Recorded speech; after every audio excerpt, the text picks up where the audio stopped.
Shit, bro. What up, y'all? My dude drove me crazy last night, bro. Asked me these questions about these ladies. Like, he be dating this girl, she pregnant. And the thing is, though,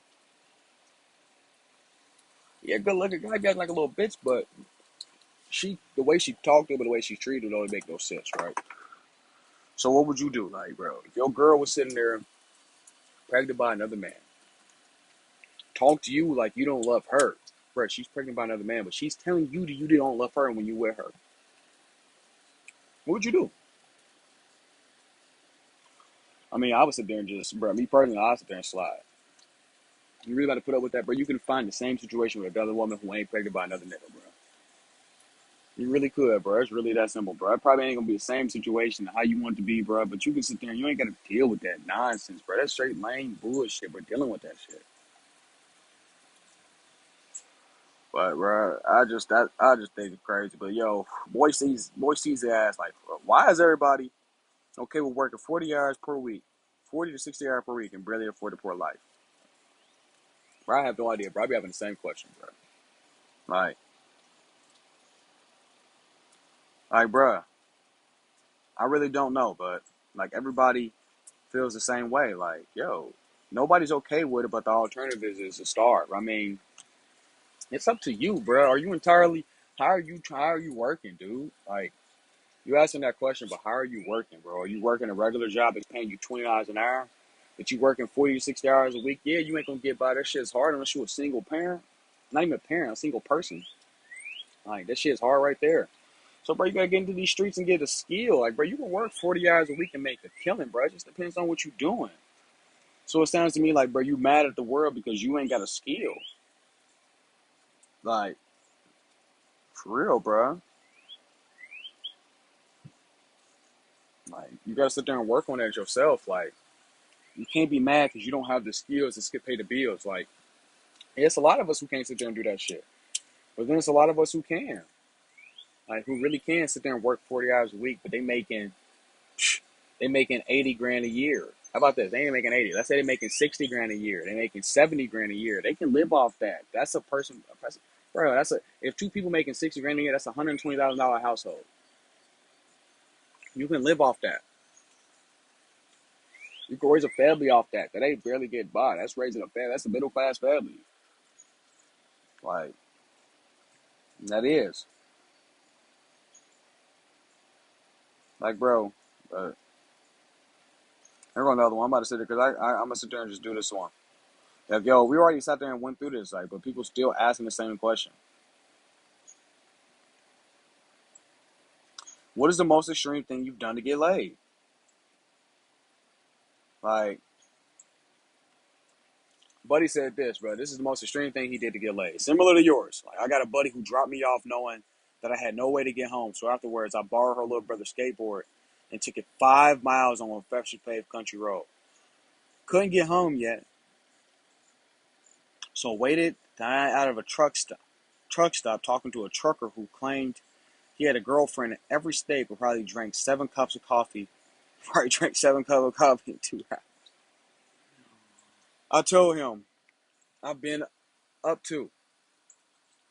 I told what I've been up to. And he said, yeah, you got to get in there and get that pussy before you get caught. Right now, it's daddy. You got to worry about. Later, it's their husband. I never expected to check the truck stop relationship advice or take. Never expected I'd take a truck stop advice, but I'm on look at list. But there's a bingo. I feel you, brother. I mean, bro, I remember getting so far off with some push one time, like, and I didn't take a skateboard. I was taking, bro. I remember we were sitting there just taking, bro, trying to take bikes. Like, it's people leaving the garage and we were trying to find bikes to get home because it was so far. Finally came across some kids' bikes in the front yard. Some kids left their bikes out, grabbed them hoes, rode them as far as we can, dropped them off, and we kept it moving. And we for real kept it moving, bro. Like, I'm about to ask you, like, this is one of the top questions. Like, this is some good shit right here. All right. I'm worried about my man's mental health. Man, who do you confide into? 100%. I don't know, but I don't confide in nobody 100%. I think that's the biggest downfall that we have because who can we confide in 100%? Like the most person I can confide in is my brother 100%. And if y'all don't have brothers, then that's gonna be tough too. But that's like the most person I can confide in where I know I'm not gonna get no judgment in a negative way. Only thing they're gonna sit there and tell me the judgment is just to get better. And if your brothers or your peoples ain't doing that for you, then I really don't know. But Buddy says like there was a week of post, there was a post about lies men are told about women. And one of the comments said that women don't care about men's feeling. I'm a woman. But aside, who in your life do you open to 100%? Dad, brothers, friends? I mean, bro, like, confiding in your dad is kind of hard because, like, dads be acting funny. Like, you may not even be sitting there talking with your dad. My buddy told me last night, like, him and his dad aren't even that close. They don't even talk. They don't even talk. Like, how could you not want to sit there and talk and have a conversation with your son? That's what I don't get, man. That's what I don't get. So why would we want to sit there and do that? That's only affecting your son. Like you don't want to sit there and talk with your son about anything, but it's fine, bro. Like you gotta sit there and just take, bro. You gotta take what you get, bud. And who you open up to is who you open to. And when you see their reaction, bro, you're gonna see their reaction. And if it's a bad reaction, it's a bad reaction. You shouldn't open up to that person again. But if you feel like this person truly cares about you and wants you to be better, then you need to keep opening up to that person. It doesn't matter who it is. It can be your next door neighbor. And if y'all men are scared to sit there and open up to somebody, then just open up to anybody. You can open up online. That's the crazy part. You don't even need to open up to your neighbors. Like, you can open up online. And there's genuine people out there who are going to give you the best responses. There's going to be people out there going to give you some asshole responses. But like, yo, you can confide into the people the closest to you. But if you see that that person isn't for you, then you already don't need to confide in that person.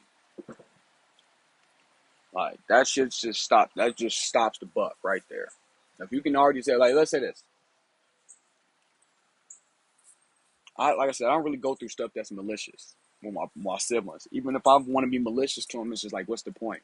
You might catch me hating at some point in time where I'm hating, like when I'm sitting there, like maybe they skills. I think like they skills ain't that good, but in the background, like I'll say it to them, like, bro, you trash, right? I said to umbrella, bro, you can't play basketball, you trash.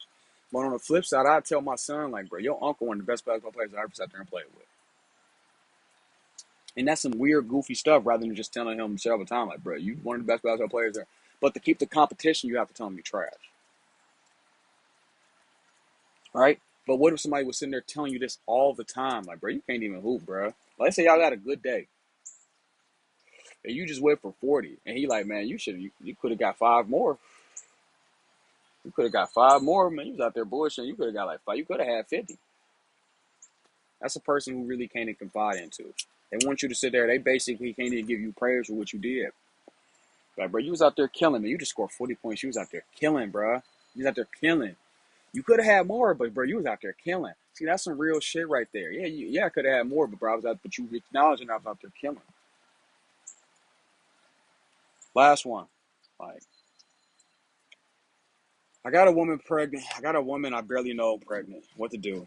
She's 31. I'm 31. She's 35. I feel incredibly stupid looking back out. I feel it feels all set up. She has no job. Damn.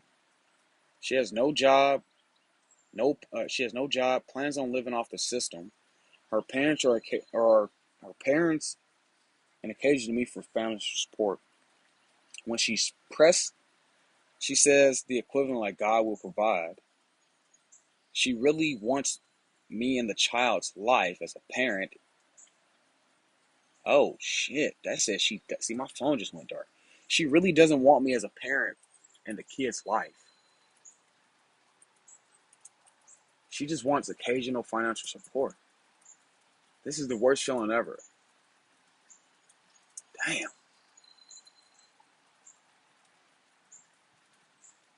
Damn. I mean, bruh, your kid has nothing to do with whoever she wants. That kid has nothing to do with whatever she wants. So entirely it's up to you. Like, That's just the truth, bro. Like, you gonna sit there and be a good man, or you gonna be a bad man. I mean, a woman can only let you do so much, as she can stop you so far. There's systems, stuff like that. There's courts, everything you need to sit there and make sure that you can be a good father. At the end of the day, it don't matter how long it takes. It's entirely up to you. Like, kids don't understand the situation between the parents vibe. They don't understand the parents dynamic. They really don't understand that until they really in the same situation. So all you can do, sit there, man, bruh, is just realize it's like, okay, you messed up. So you already know that y'all situation ain't even about to be for real. So you know what you have to do. You have to sit there and get yourself on child support, pay for what needs to be paid for, and keep it pushing that way, bro. Not even stress it. Be the best dad that you can be in the period of time that you give it. That's all you can do. And make sure when you talk to your kid, have a safe place for them when they go to the house. Like, always a safe place.